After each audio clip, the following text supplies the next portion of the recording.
সুপ্রভাত সকলকে। আশা করি ভালো আছো সবাই। বই পেয়ে গেছো অনেকে, অনেকে হয়তো পাওনি। যারা বই পেয়েছো বই বার করবে, যারা বই পাওনি তারা পিডিএফটা খুলে ওখান থেকেই দেখতে হবে কষ্ট করে। আজকে যেটা পড়ানোর বিষয় সেটা হচ্ছে সভ্য অসভ্য। প্রথম যে গদ্যটা আছে তোমাদের, সুখ পড়ানো হয়ে গেল, ক্লাস টেস্টও নিলাম। যারা ক্লাস টেস্টটা এখনো দাওনি পিডিএফ খুলে ক্লাস টেস্টটা দিয়ে রেখে দাও। এই বিষয়ে কয়েকটি বলার কথা, সেটি হচ্ছে এতদিন পর্যন্ত তোমাদের হাতে খাতা ছিল না। যে পর্যন্ত অন্য খাতায় কাজ করেছো সেই পর্যন্ত অন্য খাতাতে থাক। যদি সম্ভব হয় পৃষ্ঠাগুলো কেটে পেস্ট করে দিতে পারো, যদি তা না হয় এখন থেকে নতুন খাতায় করতে শুরু করো। টেস্ট খাতাটা আলাদা করবে। যে দুটো টেস্ট অন্যত্র দিয়েছো ও দুটো কেটে নিয়ে ওখানে পেস্ট করে রেখে দিও। আর একটি বিষয় যেটা, সেটা হচ্ছে এই যে সিলেবাস নিয়ে অনেকে জিজ্ঞাসা করছো তোমরা, সেক্ষেত্রে বলি গদ্য পদ্য মোটামুটি প্রথম থেকেই পড়ানো শুরু হবে। আমি আজকে সভ্য অসভ্য পড়াচ্ছি, এটা শেষ হলে পড়াবো ভালোবাসাই ধর্ম রবীন্দ্রনাথের। রবীন্দ্রনাথের জন্মদিন সামনেই, 25শে বৈশাখ। সেই উপলক্ষে কিছু কথা শেষে বলবো ক্লাসের শেষে। আর পদ্যের দিকে বলি, সুখের পরে যে পদ্যটা আছে মল্লিকা সেনগুপ্তের, ওটি পড়ানো হবে। আপাতত এইগুলোই চলতে থাকবে, এরপর সিলেবাস দেওয়া হবে। তাহলে বের করো সভ্য অসভ্য। সভ্য ও অসভ্য, লেখা ঈশ্বরচন্দ্র বিদ্যাসাগর। এখন লেখক সম্পর্কে আমি এখানে বিশেষ কিছু বলবো না, তার একটাই কারণ, অহেতুক সময় নষ্ট সেটা নয়। যেটা ব্যাপার সেটা হচ্ছে বিদ্যাসাগর সম্পর্কে গেল বছর তোমরা অনেক অনেক কিছু জেনেছো এবং সবার কাছে লেখাও আছে আমি জানি। তো সেই লেখাটাকে নিশ্চয়ই নষ্ট করে ফেলোনি। লেখাটা বার করবে, একবার পড়বে। আর অনেক বার করে তোমাদের এই বিষয়ে বলা হয়েছিল, কারণ যেহেতু বিদ্যাসাগরের 200 বছরের 200 বর্ষ জন্মদিবস ছিল, সেই জন্যে সেই দিন সমস্ত ক্লাসেই বলা হয়েছে এবং কিছু লেখানো হয়েছিল। তো সেই জন্য বিদ্যাসাগর সম্পর্কে আমি নতুন করে অনেক কিছু বলবো না। তার লেখা গদ্য আমাদের পাঠ্য সভ্য ও অসভ্য। এর উৎস গ্রন্থ হচ্ছে বিদ্যাসাগরের আখ্যান মঞ্জরি যে গ্রন্থটা, সেখানে এই যে এখানে যেটা নেওয়া, এটা 21 নম্বর কাহিনী ছিল। আর সেখানে নাম ছিল বর্বর জাতির সৌজন্য। বর্বর জাতির সৌজন্য। পরবর্তীকালে পশ্চিমবঙ্গ মধ্যশিক্ষা পর্ষদ নামটিকে পরিবর্তন করে রেখেছেন সভ্য অসভ্য। বিষয়টা হচ্ছে এখানে দুজন মানুষের কথা, এবং এই দুজন হচ্ছে দুটো শ্রেণীর প্রতিনিধি, অর্থাৎ দুটো শ্রেণীর রিপ্রেজেন্টেটিভ। অ্যাকচুয়ালি একজন আমেরিকার আদিম নিবাসী। আদিম নিবাসী মানে বুঝতে পারছো, আদিবাসী শব্দটার সঙ্গে তোমরা যথেষ্টই পরিচিত। আমরা কথায় কথায় বলে থাকি আদিবাসী গ্রামগুলো দেখতে সুন্দর, আদিবাসী অধ্যুষিত অঞ্চলগুলিতে প্রাকৃতিক পরিবেশ খুব সুন্দর, বেড়াতে যেতে ভালো লাগে। আর এক অপরজন হলেন আমেরিকা নিবাসী ইউরোপীয় ব্যক্তি। ঘটনাচক্রে এদের সাক্ষাৎ হয়। প্রথমে যে ঘটনা সেটা হচ্ছে আদিম মানুষটির সাক্ষাৎ কিভাবে আমরা পাচ্ছি। সে পশু শিকার করতে গেছে, পথ হারিয়ে ফেলেছে এবং সন্ধ্যা হয়ে গেছে। ক্ষুধায় এবং তৃষ্ণায় সে ক্লান্ত। তখন সে একটা বাড়ি দেখতে পায় এবং সেখানে গিয়ে সে দেখে যে বাড়িটা একজন ইউরোপীয় বাড়ি এবং সে তার কাছে কিছু জল খাবার চায়, কিন্তু তার পরিবর্তে সেই ভদ্রলোক তাকে পাপিষ্ঠ বলে দূর করে দেয়। ঠিক এর 6 মাস পর ওই ইউরোপীয় যে সভ্য ব্যক্তি, তথাকথিত সভ্য সমাজের প্রতিনিধি, সেই ব্যক্তি বন্ধুদের সঙ্গে শিকারে যায়, সঙ্গীদের সঙ্গে সঙ্গ ছাড়া হয়ে যায় সে, এবং পথ হারিয়ে ফেলে এদিক ওদিক ঘুরতে ঘুরতে সে পর্ণকুটির দেখতে পায়। পর্ণকুটির মানে পাতার কুটির, পাতায় ছাওয়া কুটির। এবং সেখানে এসে সে কিছু পুরস্কার, অর্থাৎ যেহেতু টাকা আছে, সভ্য এবং বড়লোক, কিছু টাকার বিনিময়ে ওই লোকটিকে সে অনুরোধ করে যে তাকে যেন রাস্তা দেখিয়ে দেওয়া হয়, এবং এই আদিবাসী পর্ণকুটিরে থাকা অসভ্য মানুষটি তাকে সেই রাত্রে আশ্রয় দেয়। শুধু আশ্রয় নয়, খাবারের ব্যবস্থা করে দেয়, এবং পরদিন সকালে তাকে নিয়ে কিছুটা দূর গিয়ে তাকে এগিয়ে দিয়ে আসে। এই যে দুটো বিপরীত ধর্মী মানুষের কথা আমরা পাবো, তাদের আচার আচরণ, তাদের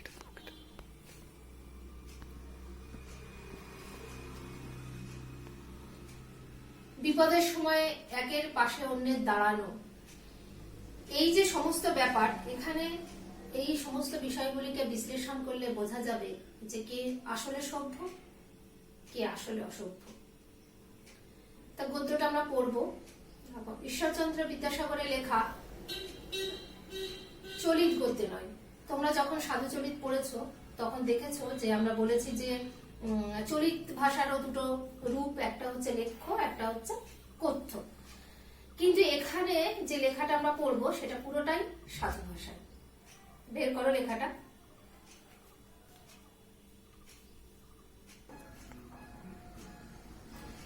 একদা আমেরিকার এক আদিম নিবাসী ব্যক্তি মৃগয়া করিতে গিয়াছিল। সে সমস্ত দিন পশুর অন্বেষণে বনে বনে ভ্রমণ করিয়া সায়ংকালে অতিশয় ক্লান্ত হইয়া পড়িল, এবং ক্ষুধায় ও তৃষ্ণায় একান্ত আক্রান্ত হইয়া এক সন্নিহিত ইউরোপীয়ের বাসস্থানে উপস্থিত হইল। গৃহস্বামীর সন্নিধানে গিয়া সে আপন অবস্থা জানাইল, এবং কৃতাঞ্জলি পুটে কাতর বাক্যে প্রার্থনা করিল, মহাশয়, কিছু আহার দিয়া আমার প্রাণ রক্ষা করুন। ইউরোপীয় ব্যক্তি শুনিয়া সাতিশয় কোপ প্রকাশ করিয়া বলিলেন, যা বেটা, এখান হইতে চলিয়া যা, আমি তোর জন্যে আহার প্রস্তুত করিয়া রাখি নাই। তখন সে বলিল, মহাশয়, তৃষ্ণায় আমার প্রাণ বিয়োগ হইতেছে, আহার করিতে কিছু না দেন, অন্তত জল দিয়া আমার প্রাণ রক্ষা করুন। এই প্রার্থনা শুনিয়া ইউরোপীয় মহাপুরুষ বলিলেন, ওরে পাপিষ্ঠ, তুই আমার আলয় হইতে দূর হ, পাপিষ্ঠ, আমি তোরে কিছুই দিব না। তখন সে নিতান্ত হতাশ হইয়া তথা হইতে প্রস্থান করিল। প্রথমবার পড়লে একটু কেমন লাগবে, সব তো সাধু ভাষায়, ক্রিয়াপদগুলো সাধু, সবটাই, পুরো ব্যাপারটাই আমরা এতটা অভ্যস্ত নই বিষয়টার সঙ্গে। এর পরবর্তী যে গদ্য আছে তোমাদের বঙ্কিমচন্দ্রের, সেটাও সাধু ভাষায়, সেই জন্য আমি সেটাকে আর একবার পরে পড়াবো, তার আগে আমি ভালোবাসায় ধর্মটা পড়াবো। তো এটা একটুখানি সহজ সরল করে আমরা বুঝে নিই। একদা মানে একদিন আমেরিকার এক আদিম নিবাসী, মানে আদি থেকে যারা বসবাস করছে সেরকম এক ব্যক্তি মৃগয়া মানে পশু শিকার করতে গিয়েছিল। সে সমস্ত দিন পশুর অন্বেষণে বনে বনে ভ্রমণ করিয়া, অন্বেষণে মানে বুঝতে পারছো, খোঁজাখুঁজি করলো শিকার করার জন্য পশু। সায়ংকাল মানে সন্ধ্যাবেলা, অতিশয় মানে খুব ক্লান্ত হইয়া পড়িল, ক্রিয়াগুলোকে তোমরা পরিবর্তন করতে জানো। ক্লান্ত হইয়া পড়িল মানে ক্লান্ত হয়ে গেল, এবং ক্ষুধায় ও তৃষ্ণায় মানে এটা খুব পরিষ্কার, প্রচন্ড খিদেও পেয়েছে, জল তেষ্টা তো পাবেই, এতটা রাস্তা হাঁটাহাঁটি করা। একান্ত আক্রান্ত হইয়া মানে ক্ষুধা তৃষ্ণা দ্বারা সে আক্রান্ত হয়েছে, মানে তার প্রচন্ড খিদে এবং তেষ্টা দুটোই পেয়েছে।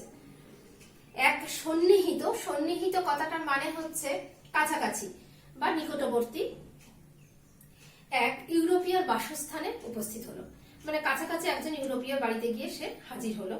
গৃহস্বামী অর্থাৎ যিনি গৃহকর্তা, প্রধান, সন্নিধানে মানে কাছে গিয়া সে আপন অবস্থা জানাইলো। তার কাছে গিয়ে সে কাতর স্বরে বলছে যে দেখুন আমার এই অবস্থা, আমি স্বীকার করতে সেই হয়েছে আমার, তো আমি প্রচন্ড ক্ষুধার্ত এবং তৃষ্ণার্ত, আমাকে কিছু আহার দিন। এবং কৃতাঞ্জলি পুটে, কৃতাঞ্জলি পুটে কথাটার অর্থ হচ্ছে কর জোর করে, হাত জোর করে সে প্রার্থনা করছে, কোনো দাবি নয় কিন্তু, যে মহাশয় কিছু আহার দিয়ে আমার প্রাণ রক্ষা করুন, আমার প্রাণ রক্ষা করুন, অর্থাৎ আমাকে কিছু খেতে দিন যাতে আমার জীবনটা আমি রক্ষা করতে পারি, যেন মনে হচ্ছে ক্ষুধায় আর তৃষ্ণায় তার জীবনটাই বেরিয়ে যাবে। ইউরোপীয় ব্যক্তি শুনিয়া সাতিশয় কোপ প্রকাশ করিয়া বলিলেন, যা বেটা, এখান হইতে চলিয়া যা।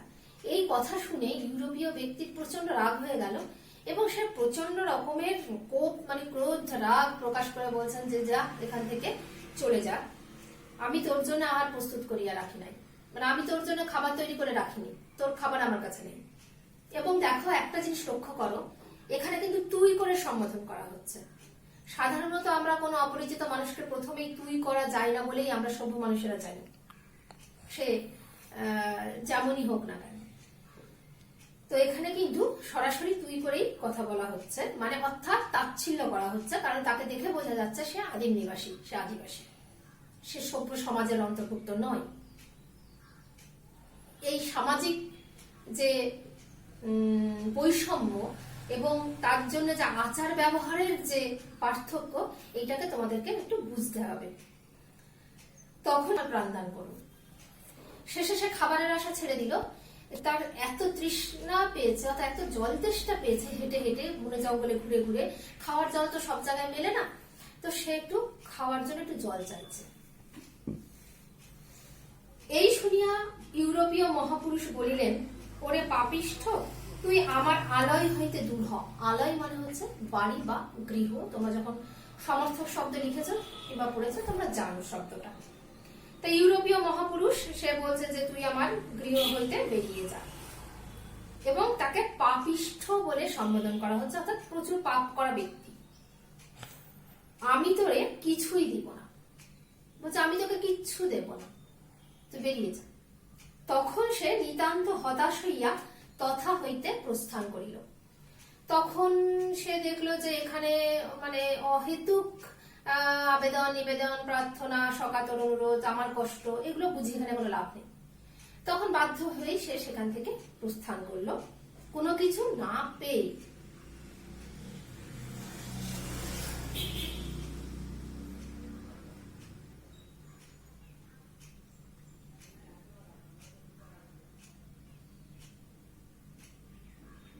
এই ঘটনার প্রায় 6 মাস পরে ওই ইউরোপীয় ব্যক্তি বয়স্যবর্গ সমভিভারে মৃগয়ায় গিয়েছিলেন।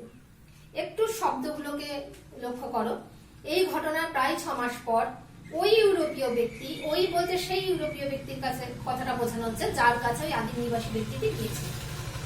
বয়স্যবর্গ মানে তার বন্ধু, মানে সমান বয়সের বন্ধু বান্ধব, সমভিবাহারে মানে হচ্ছে তাদের সঙ্গে মৃগয়ায় গিয়েছিল, অর্থাৎ পশু শিকারে গিয়েছিল। মৃগের অন্বেষণে, মৃগ মানে হরিণ, তার অন্বেষণে ইতস্তত বিস্তর ভ্রমণ পূর্বক পরিশেষে গভীর অরণ্যে প্রবেশ করিয়া তিনি বয়স্যগণের সঙ্গভ্রষ্ট হইলেন। এখানে বলা হচ্ছে যে মৃগের সন্ধানে, মৃগয়া মানে শিকার করা, সেখানে পশু শিকার করাকেই বোঝায়। আর এখানে মৃগ কথাটার অর্থ হচ্ছে হরিণ, অর্থাৎ তাদের হয়তো উদ্দেশ্য ছিল যে প্রথমেই তারা হরিণ শিকার করবে, এবং এটা করতে গিয়ে সে প্রচুর গভীরে ঢুকে যায় জঙ্গলের, এবং শেষে তার যারা সঙ্গী সাথী তারা, এই যে কথাটা লেখা আছে সঙ্গভ্রষ্ট, মানে সঙ্গী সাথীদের থেকে ভ্রষ্ট মানে আলাদা হয়ে যায়। সায়ংকাল উপস্থিত হইল। সায়ংকাল কথাটার অর্থ হচ্ছে সন্ধ্যা। তখন সে ব্যক্তি কোন পথে গেলে অরণ্য হইতে বহির্গত হইয়া লোকালয়ে উপস্থিত হইতে পারিবেন তাহার কিছুই নির্ণয় করিতে পারিলেন না। এতটাই গভীর জঙ্গলে সে পৌঁছে গেছে, এবং সেখান থেকে বহির্গত অর্থাৎ কিভাবে সে বাইরে বেরোবে, এবং লোকালয় অর্থাৎ যেখানে লোকজন পরিপূর্ণ এরকম আলয়, লোকালয়, সেখানে গিয়ে সে পৌঁছাতে পারবে, এইটা সে কিছুতেই নির্ণয় করতে পারছে না, অর্থাৎ সে কিছুতেই বুঝতে পারছে না যে কি করে এই গভীর জঙ্গল থেকে সে বেরিয়ে লোকালয়ে যাবে। বয়স্যগণের নাম নির্দেশ পূর্বক উচ্চস্বরে বারংবার আহ্বান করিতে লাগিলেন, কিন্তু কাহারও উত্তর পাইলেন না। যারা বন্ধু বান্ধব সঙ্গে ছিল তাদের নাম ধরে বারবার চিৎকার করে করে সে ডাকতে শুরু করলো, কিন্তু কার কোনো সাড়া সে পেল না। অতঃপর তাহার অন্তঃকরণে বিলক্ষণ ভয়ের উদয় হইতে লাগিল। অতঃপর মানে একটু পরে তার অন্তঃকরণে মানে ভেতরে ভয় শুরু হলো, ভয় লাগতে শুরু করলো। অধিকন্তু সমস্ত দিনের পরিশ্রমে তিনি নিতান্ত ক্লান্ত এবং ক্ষুধায় ও তৃষ্ণায় একান্ত অভিভূত হইয়াছিলেন। এবার সারাটা দিন তো প্রচুর পরিশ্রম না, মৃগয়া তো অতটা সহজ কথা নয়, পশুর পেছনে পেছনে ছুটে বেড়ানো। এইবার সারাটা দিন এমন ভাবে গেছে, তারপরে তার প্রচন্ড ক্লান্তি তার ফলে, এবং খাওয়াও হয়নি, জলও খাওয়া হয়নি, খাবারও খাওয়া হয়নি, সব মিলিয়ে তার কিন্তু বেশ খারাপ অবস্থা। এই অবস্থায় তিনি প্রাণ রক্ষা বিষয়ে এক প্রকার হতাশ হইয়া লোকালয়ের উদ্দেশ্যে ইতস্তত ধাবমান হইলেন। এই অবস্থায় তার মনে হচ্ছে যে আমার বোধহয় আর প্রাণ রক্ষা হবে না। একে ভেতরে ভয়, গভীর জঙ্গল, কি করে বেরোবো তার রাস্তা নেই, হ্যাঁ, বনে জঙ্গলে থাকাটা অভ্যেস নেই, আর সেই তার উপর আবার প্রচন্ড খিদে এবং তেষ্টা, ক্লান্তি তো অবশ্যই। এবার মোটামুটি আশা ছেড়ে দিয়েছে যে এবার আর আমার জঙ্গল থেকে বেরোনো হলো না, হয়তো আমার এখানেই আমার প্রাণ চলে যাবে, এরকম ভেবে নিয়ে ইতস্তত, মানে নির্দিষ্ট করে যে একদিকে যাচ্ছে তা নয়, ইতস্তত ঘোরাঘুরি করছে, মানে ঠিক নির্দিষ্ট নয় এদিক যাবো কি ওদিক যাবো, এরকম ভেবে চিন্তে এদিক ওদিক ঘোরাঘুরি করছে। কিয়ৎক্ষণ পরে আমেরিকার এক আদিম নিবাসীর পর্ণশালা তাহার নয়নগোচর হইল। কিছুক্ষণ পর আমেরিকার এক আদিম নিবাসী, যারা আদিবাসী আমেরিকার, সেরকম একজনের পর্ণশালা, গৃহ নয়, আলয় নয়, বাড়ি নয়, পাতার কুটির, পর্ণশালা তাহার নয়ন গোচর হইল, মানে নয়ন মানে চোখ, গোচরে আসলো মানে তার চোখে পড়ল। তখন কিঞ্চিত আশ্বাসিত হইয়া তিনি সত্তর গমনে কুটির দ্বারে উপস্থিত হইলেন। একটা কিছু আশার আলো দেখা গেল, বিপদে পড়েছে তো মনে হচ্ছে ওখানে গেলেই হয়তো কিছুটা সুরাহা হবে, এই ভেবে সে তখন তাড়াতাড়ি মনের ভিতরে একটা শক্তি সঞ্চয় হলো, যার ফলে শরীরেও শক্তি আসলো এবং কিছুটা সে দ্রুত গতিতে হেঁটে গিয়ে সে কুটির দ্বারে অর্থাৎ কুটিরের দরজায় সে উপস্থিত হলো এবং পুরস্কারের অঙ্গীকার করিয়া কুটির স্বামীকে বলিলেন, তুমি আমায় আমার আলয়ে পৌঁছাইয়া দাও। দেখো, সেখানে গিয়েই সে প্রথমেই এটা ভেবে নিয়েছে যে একে পুরস্কার দিলে এ কাজ করবে, তার কারণ একটু অভাব, তাহলে একে যদি আমি কিছু টাকা পুরস্কার দিই তাহলে ও আমাকে আমার রাস্তা দেখিয়ে দেবে বা চিনিয়ে দেবে। এই যে মনে করা, ওই ক্ষেত্রে কি হয়েছিল, ওই আদিম নিবাসী কিন্তু ওই বাড়িতে গিয়ে টাকা পয়সা লোভ দেখানো তার ক্ষমতা ছিল না, সুতরাং সে দেখায়নি, সে করজোড়ে প্রার্থনা করেছিল তাকে কিছু খাবার আর জল দেওয়া হয়। এখানে পুরো উল্টো, ওরও কিন্তু প্রচন্ড খিদে পেয়েছে, তেষ্টা পেয়েছে, রাত্রে সে পথ হারিয়ে ফেলেছে, কিন্তু তার পরিবর্তে কি করছো, খাবার টাবার চাওয়ার আগেই পুরস্কার দেবো, তোমাকে টাকা দেবো, তুমি আমাকে বাড়ির রাস্তা দেখিয়ে দাও। এইটুকু আজকের আমাদের পড়া, বাকিটা পরের ক্লাসে পড়াবো।